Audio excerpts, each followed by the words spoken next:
What is going on, everyone? My name is Andy. Welcome back to another FPL video. In this one, it's watch list time for game week 19. Compared to what's happened in recent weeks, it feels like a long time until game week 19 is actually going to happen. It's not until Sunday, but we're going to keep pumping out the content. And obviously, if there are kind of updates and new information and news and stuff like that for postponements or game weeks being completely moved or whatever might happen, we'll talk about that through the week and what that means for our FPL teams as well. Otherwise, we're just going to keep on going as normal. So if you do enjoy this series, if you enjoyed the video, give it a like, hit that subscribe button, and let's jump into it. Alright, so we're going to start off with Son. Now, my prediction for the next couple of weeks is we're going to see a few different transfers from people. We're going to see some kind of variation away from the template. Not massively, because I think what happens is everyone's kind of waiting for Salah to go to African Cup of Nations because it's suddenly going to change FPL. But spoiler alert, people are going to look at all the same players to bring in because they all have the same fixtures. We all know who's good and who's not.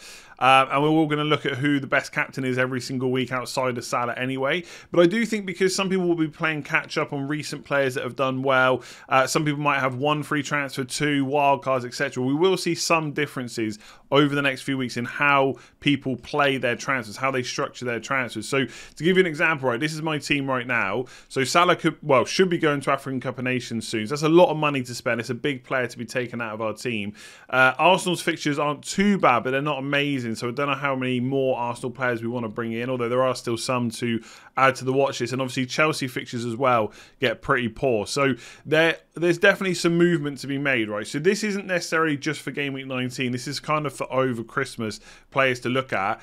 But the Spurs fixtures are looking pretty damn good, right? So Crystal Palace at home, I mean, it's not necessarily an easy fixture these days, or not as easy as it once was, but there's nothing wrong with it, really. Southampton, decent. Watford, very good. Even if Salah hasn't gone to African Cup of Nations that week in game week 21, he plays Chelsea that week. Now, I know how good Salah's been, right? And I know Salah got a return the last time he played Chelsea from the penalty spot. And there's nothing to say he can't get something again. But even how good he's been this season, I would still try and back against him in weeks like that where he's playing Chelsea, where he's playing Man City. All depends on circumstances, right? All depends if there's another player that's got a good fixture. But Son and Kane in game week 21 versus Watford away, that could be a time to go against Salah. So that is definitely playing on my mind quite a bit. There's not really a huge amount of other really great fixtures that week. If we just quickly go to game week 21, and I know what everyone's going to say, game week 21 might not even be on, etc. But for now, we can just plan what we've got, and it's still worth planning. It's still going to be useful. So Chelsea versus Liverpool is obviously tough. Man United against Wolves, maybe if you've got Ronaldo. Man City against Arsenal is maybe not that bad. You know, Leicester against Norwich is okay, but I don't think many people are going to be owning Vardy. So I think Son and Kane look good. I'm not completely written off Kane, that's for sure. But I think from what happened before, Son is probably better value. And I've got to be honest, the way they played against Liverpool, not to say that this will keep happening, but they played in a 3-5-2 formation. So Son was pretty much up front with Kane. And they did have, there was a few I think where they were offside and it just wasn't flagged or wasn't flagged till late. But because Liverpool were playing that high line, Kane and Son got in behind quite a few times. And it was only a really good save from Alisson that stopped Dele Alli scoring. That would have been a Son assist. He was really in the mix. So was Kane, for sure. But Kane obviously costs a lot more money. It's going to depend whether we need to take up a forward spot and stuff like that in the coming weeks. You might even try and fit Ronaldo and Son in if it's possible, once Salah goes, of course. But Son up front, for less money, taking up a midfield spot, is probably the one I'm currently looking at. And even the fixtures after Watford, Arsenal at home is not a fixture you're going to worry about. It's not easy, but you're not going to worry that he has to play them. Chelsea away is obviously the tough one. Then they play Southampton again. So the fixtures are pretty good. And if we just quickly look beyond that, just to see how long-term of an option they could be. So they've got Southampton at home in game week 24. Wolves at home in 25 is maybe not that bad. And then they've kind of got Man City away, which is tough, but then Leeds and Everton, which aren't that bad. So if you bring Son in over the next couple of weeks, he's potentially someone that you could keep long term, but he's also just a placeholder that when Salah comes back, you can easily switch back to him.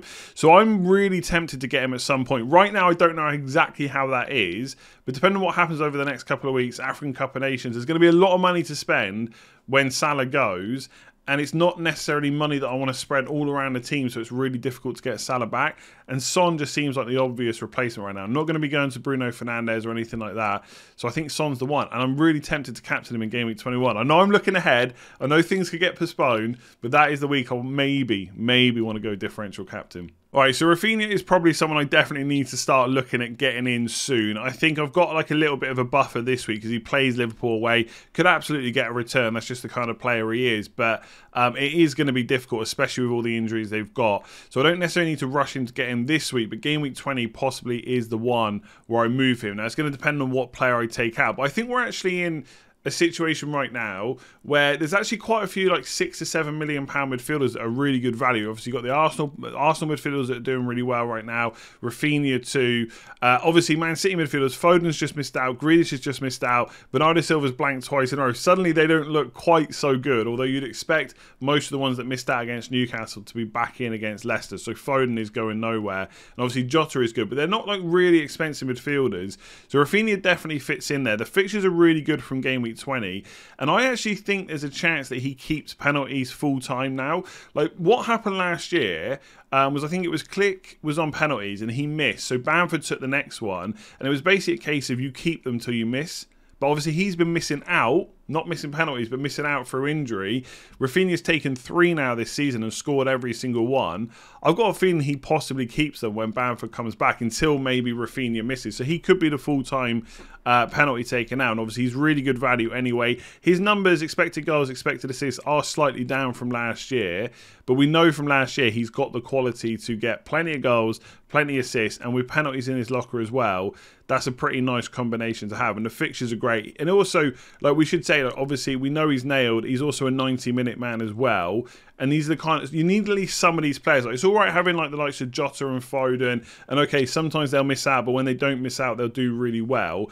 But you can't have a squad full of players like that. So someone like Rafinha definitely fits in. My only worry is the amount of injuries that Leeds have got at the moment. But I just think he's been ticking over with these injuries. Penalties has obviously helped that a little bit as well. The fixtures are really good. You can rely on him. And when the likes of Bamford and Phillips finally do come back, that's only going to improve Leeds anyway. So I think he looks like a really good option. I think for someone like me, I've already got Saka, so I don't necessarily need to go massively heavy with Arsenal midfielders or anything like that.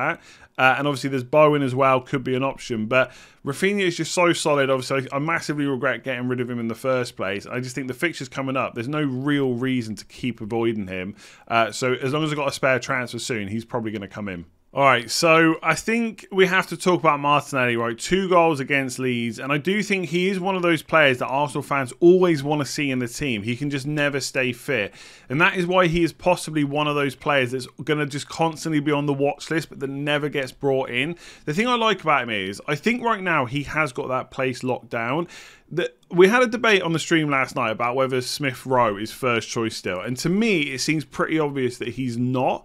But that doesn't mean that things couldn't change soon, right? That he might get a game when a player gets rested over Christmas because of a quick turnaround in fixtures, and then he plays so well, which he had, like, to be fair to Smith Rowe, he's been brilliant this year. So to be out of the team right now probably kind of sucks. It's not really fair on him, but the other players have also been doing really well, so it's hard to remove him.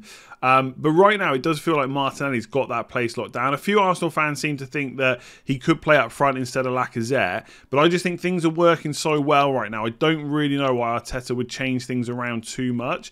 So basically, Smith Rowe only got injured for 1 game. And then he's not got his place back, right? And I get it. If you've got like a long-term injury, sometimes you are bedded back into the team quite slowly. But when you're only out for 1 game, you're on the bench for the next one, then you make 2 bench appearances the next 2 games after that. That's now 3 games since a 1-game injury. To me, that means Smith Rowe has probably lost his place for now. But obviously, he could win it back fairly easily. The thing I like about Martinelli, and this is similar to what happened with Smith Rowe, is he's very cheap, 5.3 million. And if he keeps playing, that price is going to rise pretty quickly. So obviously, if you look at the fixtures, really, the only 2 games that are like really good in this run is Norwich away and Burnley at home. Now, Wolves aren't necessarily a team to worry about too much, but they are fairly solid defensively. I wouldn't see Arsenal scoring more than kind of 1 or 2 goals in those games, because it's just a tough place to go to, right? And it's a tough team to face even when you're at home. But for 5.3 million, that is the kind of squad player you want in your team right now, that's playing every week, that's got a good kind of potential for scoring goals. Underlying numbers are pretty good this year. They're better than Smith Rowe's, and they were also much better last year as well. Like, this kid has got a real knack for I would say killer instinct. I think I've already mentioned Saka on this video, if not on last night's stream. I always feel like Saka doesn't have that killer instinct in front of goal, whereas I think Martinelli does, and I think that's why he's doing so well in the Arsenal team at the moment. So I'm not saying, like, I've got 3 Arsenal players, so this is fully like a watch list player that I want to talk about because I know people will be considering him. I think there's plenty of returns that could happen against Norwich. If game week 20 goes ahead, that's a very quick turnaround. That is definitely the game where some players will get rested, then it's back in against Man City potentially. So as long as he holds that place, and I think obviously there has to be a risk with Arsenal midfielders that aren't Saka right now, that there could be a little bit of rotation at times over the next few weeks. But if you're going to keep scoring goals, and Arsenal are going to keep scoring plenty of goals as a team with the squad that's currently playing, and it was completely unchanged in the last game, I don't know why he wouldn't keep his place for the foreseeable. Who knows though, right? He is quite injury prone, so that's another mark against him. But if he can stay fit, stay in the team, 5.3 million is great squad value money. To have that player that you don't need to play every week, but he's there to call upon when needed. So right now I've got Saka, but he's a lot more money. At some point, again, I might have to start downgrading some players. I think Martinelli has to be on the watch list. For me, probably because of fixtures, the 3 Arsenal players already, it's going to be tough to get to. But for some of you that don't own him and only have like maybe 1 or 2 Arsenal players at most, you could be looking for Norwich and then just keep him as a squad player. All right, lastly, we got Ruben Dias. This shouldn't take too long. Playing for the best defence. They're always going to keep clean sheets along the way. And to be honest, he's fair. Like, I'm not going to say nailed on, because there have been times this season when Pep has played Laporte and Stones, but he is the most nailed on centre-back at the club. And for 6.1 million, that could be good. And as I said at the start, we've all got kind of, or a lot of us have got Chelsea defenders that we need to get rid of soon. And I do think, like, if you've got double defence, or some of you have even got triple, I'm sure, there probably is a move to possibly downgrade at least one to get a cheaper playing defender in, to maybe put some more money in attack if it's needed.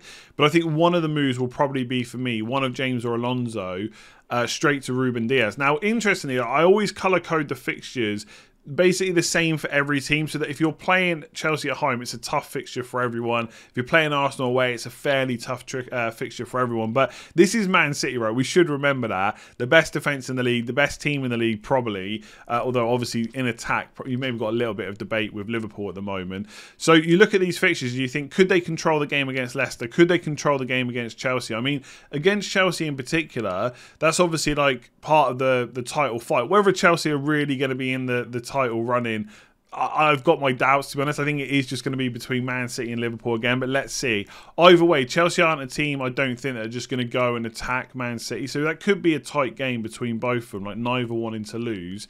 So I think although the fixture run looks probably a little bit difficult the way I've done it, because I just do it the same for everyone, I think for Man City it's probably not all that bad. And from a defensive perspective, like I said, they control games so much that they're always going to be kind of viable for getting clean sheets. Now, obviously Diaz scored at the weekend, right? So maybe you could say this is a little bit knee-jerk, but I did already consider him last week, right? If you watched the team selection video, I did consider bringing him in for a hit. I didn't do that in the end because I probably would have had to bench him against Leicester at home because my squad just looks that good at the moment. But Brentford away is a good fixture, and in any of these fixtures, a clean sheet could happen. So for a fairly nailed-on defender, or the most nailed-on defender, probably alongside Cancelo in the best defence in the league, he's always going to be an option. I still do like Laporte if money is tight for 5.5 million, because he is playing the majority of games too, but Diaz just probably going to get you those extra couple of games over like a 6 to 10 game week span. And the fixtures in general for Man City, I've still got Rafinha on screen, like they're good for a while. After that Brentford game, it's Norwich, Spurs at home could be tight, Everton away, Man United home, like potentially, bearing in mind there's going to be blanks and double game weeks along the way, which could completely change our thinking. This is a player that you could potentially hold for a very long time. So that's why I really want to look at him. And I've got Cancelo and Foden. And right now I'm thinking, do I want Triple City? Probably. Do I want to add another attacker? I just don't know if I want the headache. I'll probably just put in more solid midfielders that are definitely going to start, like Rafinha, for example, who we already talked about, maybe Bowen as well, and just get that second defender in instead. So I don't know when it's going to happen, but I do think at some point soon I'm probably going to go for Diaz or Laporte. And if I've got the money, it would definitely be Diaz. There we go. Let me know what you think of the players on the list. Who is on your watch list going ahead to kind of Game Week 19, 2021 over Christmas? Let me know in the comments below. Give the video a like if you enjoyed it and hit that subscribe button. Obviously, if there is any big fallout from the Premier League meeting about possibly, the talk is basically they might postpone Game Week 20 and just hold those fixtures and basically have the Boxing Day fixtures, the New Year's Day fixtures, and just skip the game week in the middle. And obviously, they'll put that later on. Exactly how FPL will handle that, I'm not sure. Exactly when those fixtures will go in, I wouldn't be sure, but it might not even happen. So if it does, we'll do a video discussing it. But up until that point, we're just going to keep on going as normal. So thank you very much for watching. Hit that like button, hit subscribe, and I'll see you again soon.